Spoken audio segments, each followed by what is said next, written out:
নমস্কার, good morning. তোমরা দেখছো তোমাদের প্রিয় channel exam guide by Nitu.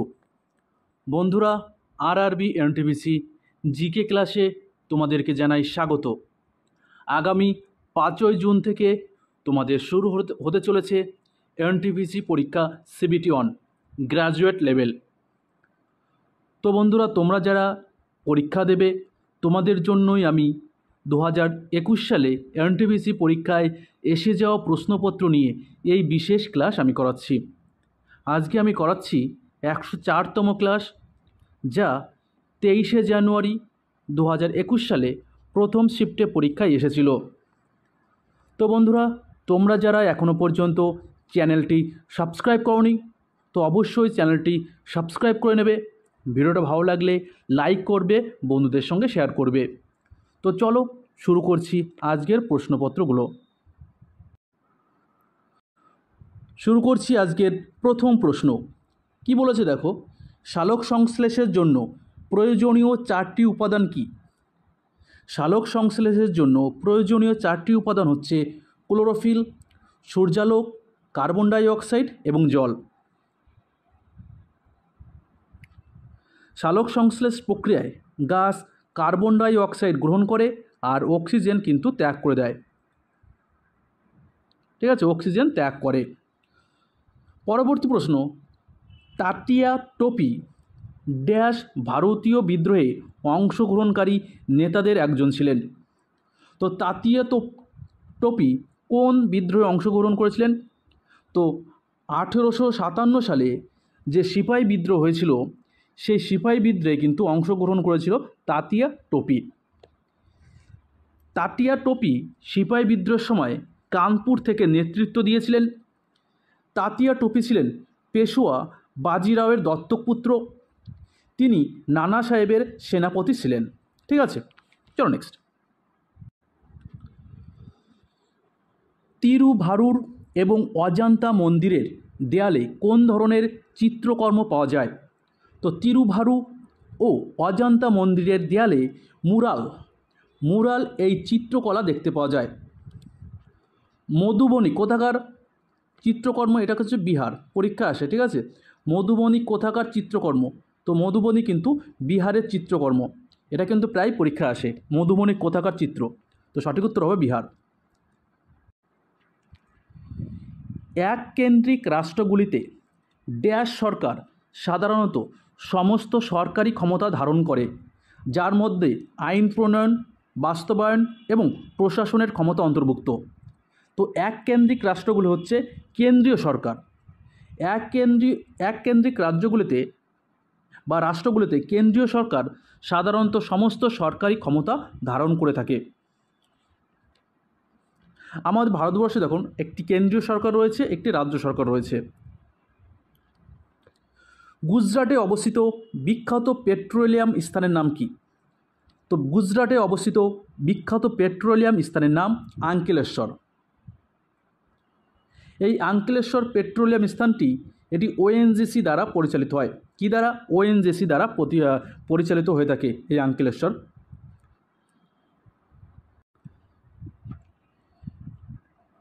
পরবর্তী প্রশ্ন, ট্রোজান হর্স ড্যাশ একটি রূপ।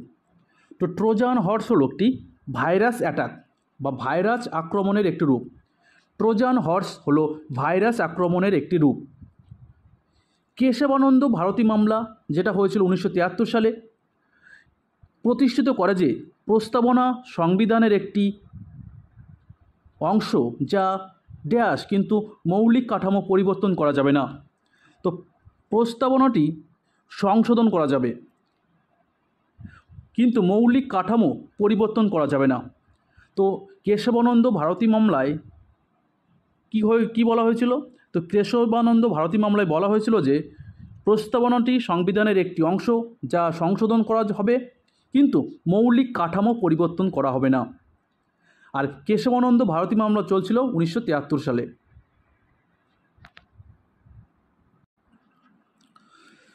যখন সূর্য ও চাঁদ পৃথিবীকে একই দিকে আকর্ষণ করে তখন ড্যাশ সৃষ্টি হয়। তো যখন সূর্য এবং চাঁদ পৃথিবীকে একই দিকে আকর্ষণ করে তখন বসন্তকালীন জ্বর হয়। কী কালীন? বসন্তকালীন জ্বর হয়ে থাকে। চলো next.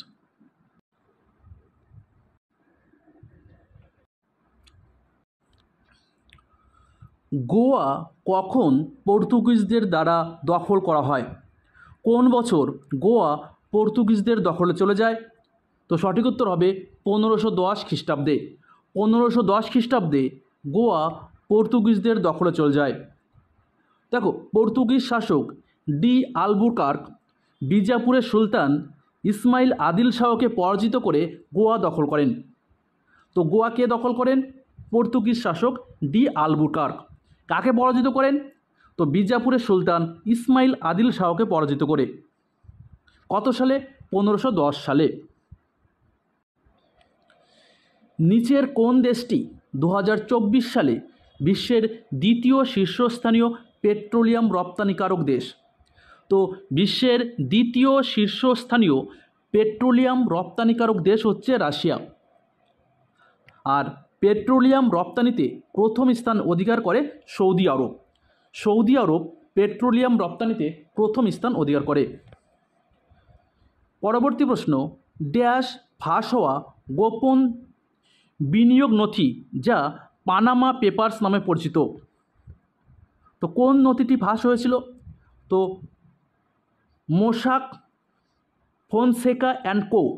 Mossack Fonseca and Co ফাঁস হওয়া গোপন বিনিয়োগ নথি যা পানামা পেপারস নামে পরিচিত। ভারতে কোন পঞ্চবার্ষিকী পরিকল্পনা পিসি মহলনবিশ মডেলের উপর ভিত্তি করে ছিল? তো পিসি চন্দ্র মহলনবিশ মডেল এটা ছিল দ্বিতীয় পঞ্চবার্ষিকী পরিকল্পনা মডেল। দ্বিতীয় পঞ্চবার্ষিকী পরিকল্পনার মডেল ছিল পিসি চন্দ্র মহলনবিশ। এর সময়কাল ছিল 1956 থেকে 1961। এই দ্বিতীয় পঞ্চবার্ষিকী পরিকল্পনায় ভারী শিল্পের উপর জোর দেওয়া হয়েছিল। দেখো, প্রথম পঞ্চবার্ষিকী পরিকল্পনা ছিল হ্যারোল্ড ডোমার মডেলের উপর ভিত্তি করে, যার সময়কাল ছিল 1951 থেকে 1956 সাল পর্যন্ত। দ্বিতীয় পঞ্চবার্ষিকী পরিকল্পনার সময়কাল ছিল 1961 থেকে 1966। চতুর্থ পঞ্চবার্ষিকী পরিকল্পনার সময়কাল ছিল 1969 থেকে 1974। মাঝে 1966 থেকে 69 পর্যন্তকে বলা হয় প্ল্যান হলিডে। পরবর্তী প্রশ্ন, কম্পিউটারের পরিভাষায় নিবল কি? তো কম্পিউটারের পরিভাষায় নিবল হচ্ছে হাফ বাইট। তো সঠিক উত্তর হবে হাফ বাইট। ঠিক আছে, চল নেক্সট। নিচের কোন দেশের পুরাতন নাম অ্যাবিসিনিয়া? কোন দেশের পুরাতন নাম ছিল অ্যাবিসিনিয়া? তো সঠিক উত্তর হবে ইথিওপিয়া। ইথিওপিয়া এর পূর্বতন নাম ছিল অ্যাবিসিনিয়া। আহমেদনগরের কোন রানী সম্রাট আকবরের বিরুদ্ধে যুদ্ধ করেছিলেন? তো আহমেদনগরের রানী চাঁদ বিবি। চাঁদ বিবি তিনি মোগল শাসক সম্রাট আকবরের বিরুদ্ধে যুদ্ধ করেছিলেন। চাঁদ বিবি 1595 সালে সম্রাট আকবরের মুঘল বাহিনীর বিরুদ্ধে আহমেদনগরকে রক্ষা করার জন্য যুদ্ধ করেছিলেন। তো মোগল বাহিনী এবং চাঁদ বিবির মধ্যে কত সালে যুদ্ধ হয়েছিল? 1595 সালে। ভারতের মহাকাশ কর্মসূচি শুরু করেছিলেন? তো ভারতের মহাকাশ কর্মসূচি শুরু করেছিলেন বিক্রম সারাভাই। তো সঠিক উত্তর হবে বিক্রম সারাভাই। পরবর্তী প্রশ্ন, ফাট রাজস্থানের একটি শিল্পকলা যা ড্যাশ চিত্রকলার একটি রূপ। তো ফাট কিন্তু একটি ধর্মীয় চিত্রকলার রূপ। কি? ধর্মীয় চিত্রকলার একটি রূপ।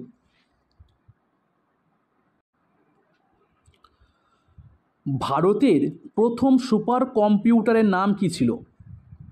তো ভারতের প্রথম সুপার কম্পিউটারটির নাম ছিল পরম 8000। পরম 8000। ঠিক আছে, পরম 8000 এটা ছিল ভারতের প্রথম সুপার কম্পিউটার। দেখো, 1961 সালে centre for development of advance computing দ্বারা তৈরি করা হয়েছিল এই ভারতের প্রথম সুপার কম্পিউটার পরম 8000। ভারতীয় কোন শহরের আন্তর্জাতিক বিমানবন্দরের নাম ডক্টর বি.আর. আম্বেদকরের নামে রাখা হয়েছে? তো সঠিক উত্তর কী হবে? সঠিক উত্তর হবে নাগপুর।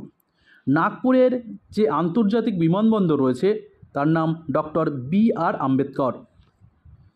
সংক্ষেপে সিপিইউ এর পূর্ণরূপ কী, যা জাতিসংঘের সাথে সম্পর্কিত? তো সিপিইউ এটা যার পূর্ণরূপ Universal Postal Union. Universal Postal union.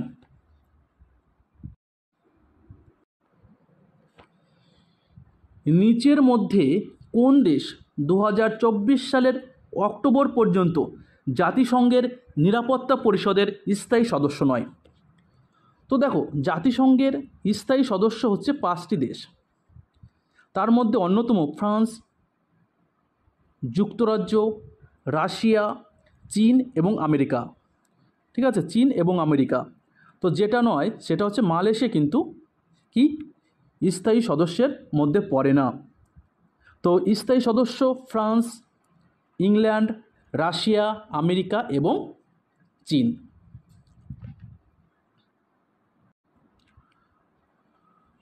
কোন দেশ 2026 ফিফা বিশ্বকাপ আয়োজন করবে? তো ফিফা বিশ্বকাপ 2026-এ আয়োজন করবে তিনটি দেশ হচ্ছে কানাডা, মেক্সিকো এবং মার্কিন যুক্তরাষ্ট্র। কানাডা, মেক্সিকো এবং মার্কিন যুক্তরাষ্ট্র 2026 সালে ফিফা ফুটবল বিশ্বকাপের আয়োজন করবে। ফিফা ফুটবল প্রতিযোগিতায় সবচেয়ে বেশিবার জয়ী হয়েছে ব্রাজিল। তারা মোট 5 বার এই বিশ্বকাপ খেতাব জয়ী হয়েছে। 4 বার করে বিশ্বকাপ জিতেছে ইতালি এবং জার্মানি। আর প্রথম বিশ্বকাপ শুরু হয়েছিল 1930 সালে, সেবার জয়ী হয়েছিল উরুগুয়ে। প্রথম বিশ্বকাপ চ্যাম্পিয়ন হয় উরুগুয়ে। চলো পরবর্তী প্রশ্ন, নিচের কোনটি কেরালার বিখ্যাত উৎসব খেলা? তো কেরালার বিখ্যাত উৎসব খেলাটি হচ্ছে নৌকা বাইচ, নৌকা প্রতিযোগিতা বা নৌকা বাইচ।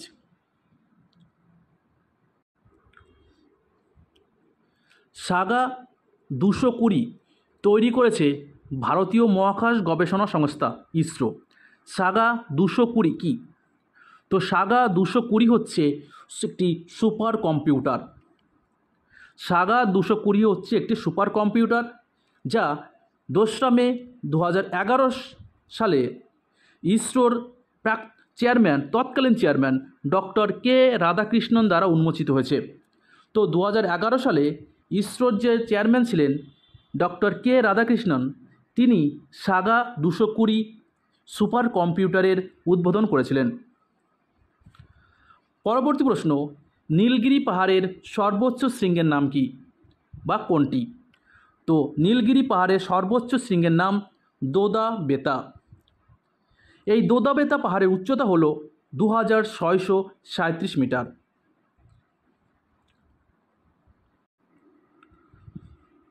যখন অক্সিজেনের অনুপস্থিতিতেও শ্বাস প্রশ্বাস ঘটে তখন তাকে ড্যাশ শোষণ বলা হয়। তো অক্সিজেনের অনুপস্থিতিতে যখন শোষণ হয় তাকে বলা হয় অবাধ শোষণ।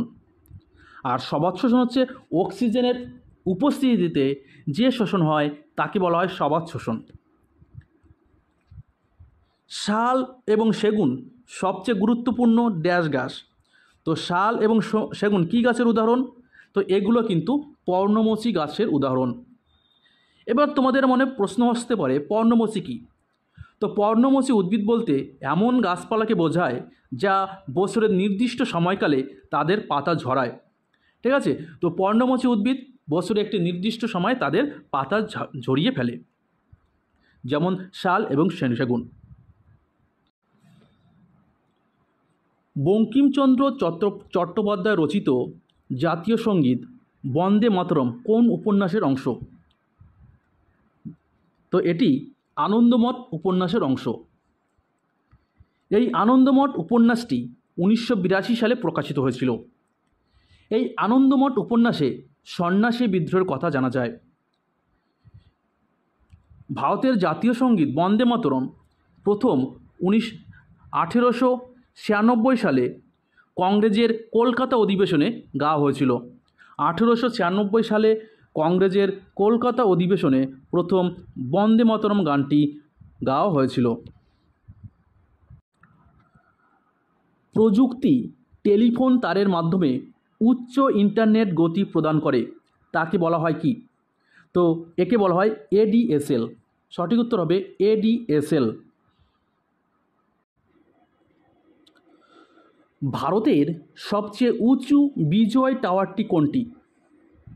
তো ভারতের সবচেয়ে উঁচু বিজয় টাওয়ার হচ্ছে ফতেহ বুর্জ। ফতেহ বুর্জ, এই ফতেহ বুর্জ পাঞ্জাবের এস নগরী মোহালিতে অবস্থিত। ঠিক আছে, তো এই ফতেহ বুর্জ কোথায় অবস্থিত? এস নগর মোহালিতে অবস্থিত। এর উচ্চতা 100 মিটার। দেখো এস। এটি বান্দা সিং বাহাদুর এবং তার সেনাবাহিনী মুঘলদের বিরুদ্ধে বিজয়ের স্মরণে নির্মিত হয়েছিল। তো এটি ফতেহ বুর্জ কিসের জন্য নির্মিত হয়েছিল? তো বান্দা বাহাদুর তার সেনাবাহিনীর সঙ্গে নিয়ে মুঘলদের বিরুদ্ধে যুদ্ধে জয়ী হয়েছিল। তো সেই জয় উপলক্ষেই এই এস মোহালিতে ফতেহ বুর্জ টাওয়ার নির্মাণ করেছিল।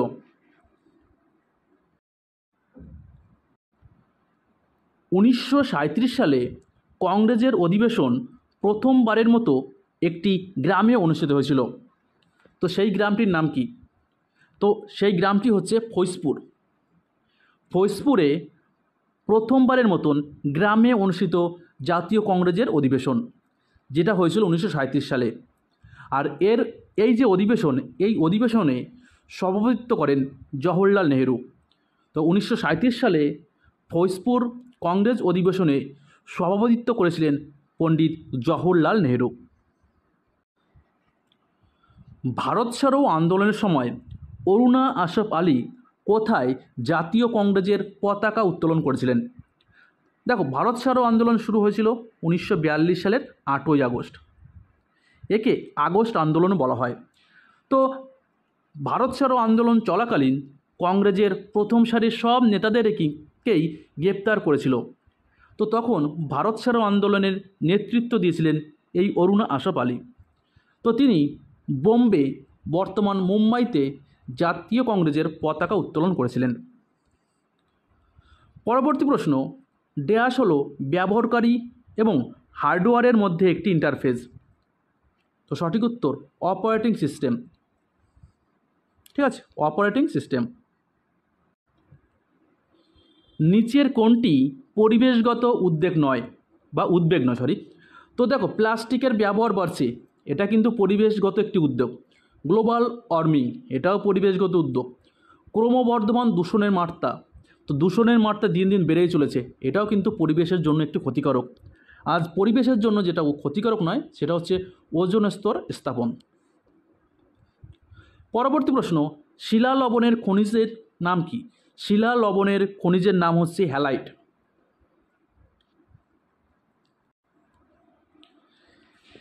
CSIR এর অর্থ হলো কি?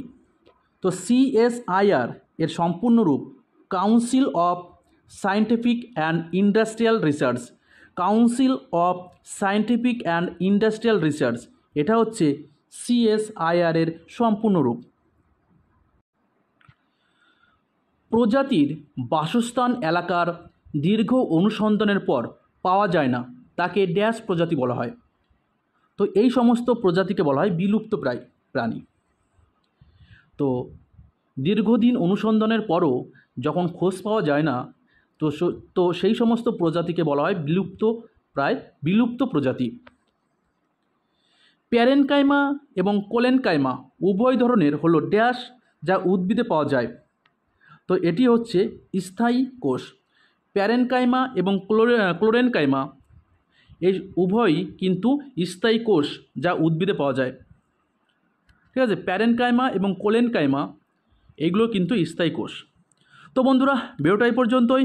ভিডিওটা ভালো লাগলে লাইক করবে, বন্ধুদের সঙ্গে শেয়ার করবে। আবার দেখা হচ্ছে আগামীকাল। ততক্ষণ ভালো থাকবে, সুস্থ থাকবে। ধন্যবাদ।